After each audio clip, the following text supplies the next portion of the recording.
So there's your left heel, right? You know, if we're gonna focus on swinging it a little bit more left because you're swinging it too much from the inside, your ball position is going to be like there. Look how far back you've got your ball position. Yeah. Compared to your left heel. Everything is relevant to your left heel, okay. Right? So, you know, when the ball's back and in that much, you know, you're setting up to swing to the right to hit that big draw. Mm-hmm. Now, you can, when you're practicing that, and I've been through this many times, you can do that too much and only focus on that and only focus on that to the point where you're just doing it too much. Yeah, yeah. Right? So at some point, you need to be aware of it and just scale it back a little bit. That was part of the problem.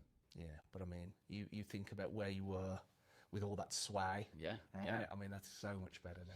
And I was doing better because I was noticing the other, you know, before my head's just throwing that way, like my head was getting better because I was focused on, okay, just kind of keep my head still when I come down on it. So yeah, and I think your setup's pretty good. You know, your chest being over your pelvis when you set up to it is okay. Like the sway gap's only 0.1 look. Now, if you're in that position at the setup, I want you to be in that position at the top. So I want your chest over your pelvis at the top, right? Yeah. When you get to the top, you see, even in your takeaway, even in your takeaway there, look, your chest starts to get a little bit forward. So you're starting to go into a little bit of what we call a reverse pivot, where the upper body gets more over the front foot. And then you get to the top, and the upper body's even more over the front foot, look, with the chest compared to the pelvis. Now, is it the pelvis swaying back, or is it the chest and the head swaying forward?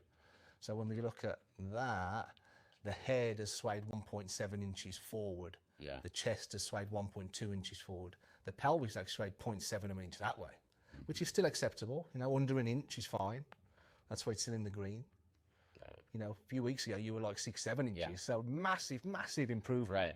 So it's trying to figure out how to keep that pelvis, well, just the whole thing. It's just turning, right?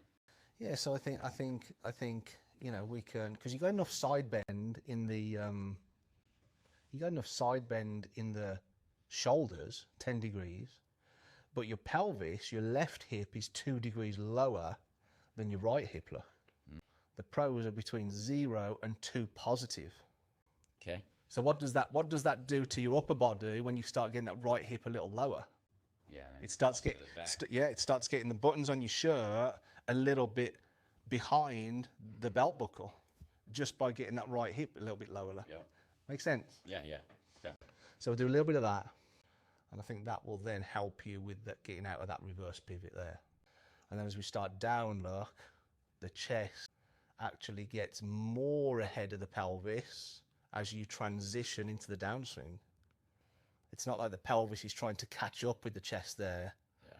And then club horizontal, your chest is still ahead of the pelvis, look there. So that puts you still in left side bend with the shoulders, right, 4 degrees. Yeah, that's one of been my hardest thing to get that up. Yeah. So I think let's play around with the setup, right? That right hip a little lower. And then we'll do some stuff for the takeaway. Ball position more opposite the left, well, just inside the left heel, not so far back and in. Yep. And then work on that takeaway, keeping the club outside the hands a little bit. And then we'll see what that does.